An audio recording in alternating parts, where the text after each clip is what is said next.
The Kerala story का सच। केरल का नाम सुनते ही हमारे मन में उभरता है, जहां शांति और सद्भाव का राज है, जहां निरक्षरता का निर्मूलन हो चुका है, जहां शिक्षा एवं स्वास्थ्य सूचकांक बहुत अच्छे हैं और जहां कोविड-19 महामारी का मुकाबला सर्वोत्तम तरीके से किया गया। हमें ये भी याद आता है कि राज्य में ईसाई धर्म का आगमन सन 52 में संत सेबेस्टियन के जरिए हुआ और 7वीं सदी में इस्लाम यहाँ अरब व्यापारियों के माध्यम से आया। इन सब के विपरीत फिल्म द केरला स्टोरी में जिस तरह के तथ्य देने की कोशिश की गई है, उसमें ये बताने की कोशिश की गई है कि हिंदू लड़कियों और महिलाओं को जबरदस्ती इस्लामिक स्टेट में विभिन्न भूमिकाएं निभाने के लिए मजबूर किया जा रहा है और उन्हें सीरिया, लेबनान आदि भेजा जा रहा है। भाजपा को यह फिल्म एक हथियार के तौर पर नजर आ रही है, क्योंकि लव जिहाद का मुद्दा उसकी राजनीति के लिए जरूरी है। यही कारण है कि द कश्मीरी फाइल्स की तरह ही इस फिल्म का प्रचार करने में पूरी बीजेपी लग गई है। यहाँ तक कि खुद पीएम मोदी ने भी लोगों से यह फिल्म देखने की अपील की है। बीजेपी शासित एमपी और यूपी में इस फिल्म को टैक्स फ्री किया गया। इसके अलावा देश भर में भाजपा नेता स्पेशल स्क्रीनिंग कराकर लोगों को ये फिल्म दिखा रहे हैं। Kerala story film the Kashmir files की तर्ज पर बनाई गई है, जिसमें अर्ध सत्य दिखाए गए हैं और मुख्य मुद्दों को परे रखकर नफरत फैलाने और विभाजनकारी राजनीति को बढ़ावा देने का प्रयास किया गया है। कश्मीर फाइल्स को गोवा में आयोजित 53वें अंतर्राष्ट्रीय फिल्म समारोह की ज्यूरी के प्रमुख ने प्रचार फिल्म बताया था। ज्यूरी के एक अन्य सदस्य ने इस फिल्म को अश्लील कहा था।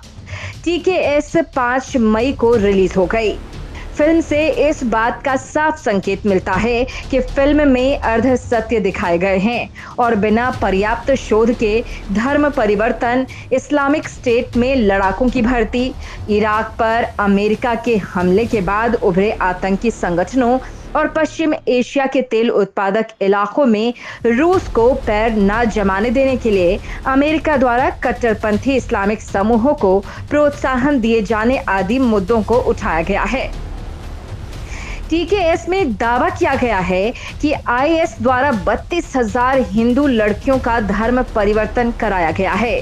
हालांकि बाद में हाई कोर्ट की फटकार के बाद यह आंकड़ा घटाकर 3 कर दिया गया। आदिल रशीद द्वारा institute of defence studies and analysis के लिए तैयार किए गए एक शोध पत्र Why fewer Indians have joined ISIS के अनुसार दुनिया भर से लगभग 40,000 लोग ISIS में शामिल हुए हैं। भारत से 100 से भी कम लोग ISIS के प्रभाव वाले सीरिया और अफगानिस्तान के इलाकों में गए और लगभग 155 को ISIS से उनके संबंधों के कारण गिरफ्तार कर लिया गया।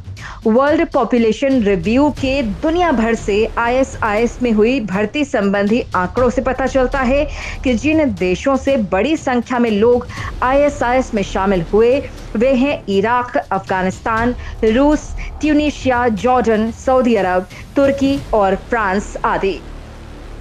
सबसे अधिक भर्तियां मध्य पूर्व से हुई और उसके बाद यूरोप से। ISIS में शामिल हुए भारतीयों की संख्या बहुत कम है। केरला की धर्मांतरित महिलाओं के ISIS में शामिल होने संबंधी दावे कोरी बकवास हैं।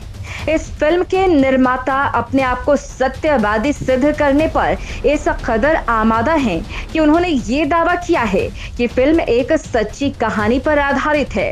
ये एक लड़की की कहानी सुनाते हैं जिसे एहसास हो गया है कि उसे फंसा लिया गया है। वो अब अफगानिस्तान की एक जेल में है। इस लड़की का दावा है कि कई और लड़कियां उसी की जैसी स्थिति में हैं। केरल में धर्मांतरण की स्थिति पर कई अलग अलग बातें कही गई हैं। केरल के पूर्व मुख्यमंत्री ओमन चांडी ने राज्य विधानसभा में सन 2006 से लेकर 2012 तक के धर्मांतरण संबंधी विस्तृत आंकड़े प्रस्तुत किए थे।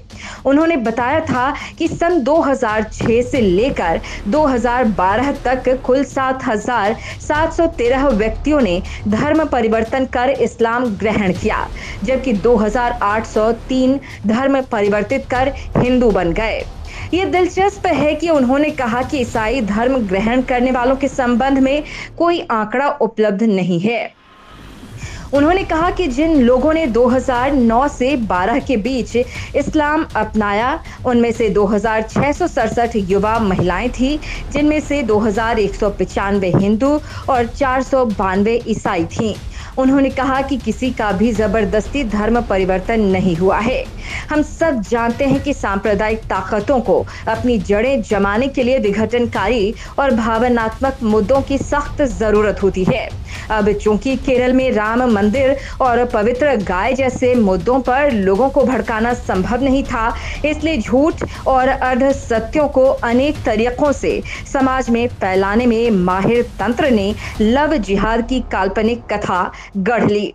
लव जिहाद भले ही कहीं नहीं हो रहा हो, लेकिन 11 राज्यों में लव जिहाद के खिलाफ कानून बन चुके हैं। लव जिहाद हो रहा है या लव जिहाद जैसी कोई चीज है, इसका कोई प्रमाण उपलब्ध नहीं है।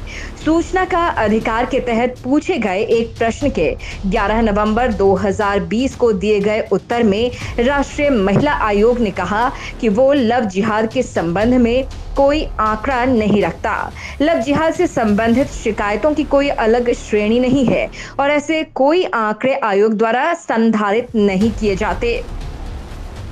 केरल की सत्ताधारी मार्क्सवादी कम्युनिस्ट पार्टी एवं इंडियन यूनियन मुस्लिम लीग इस फिल्म के प्रदर्शन के शुरू से खिलाफ है, क्योंकि उनका मानना है कि इससे मुसलमानों के खिलाफ नफरत फैलेगी। बाद में पश्चिम बंगाल में इस फिल्म के प्रदर्शन पर रोक लगा दी गई। केरल के मुख्यमंत्री पिनाराई विजयन ने कहा था कि रचनात्मक स्वतंत्रता का धार्मिक आधार पर समाज को बांटने के लिए दुरुपयोग नहीं किया जाना चाहिए।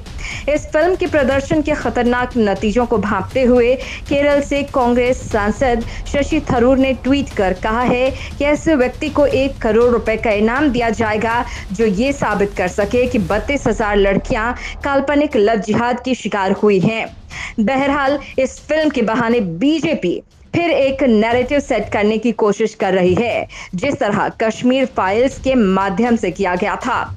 हालांकि इस फिल्म के बाद बीजेपी को भले ही राजनीतिक फायदा हुआ हो, पर कश्मीरी पंडितों की हत्या लगातार जारी है।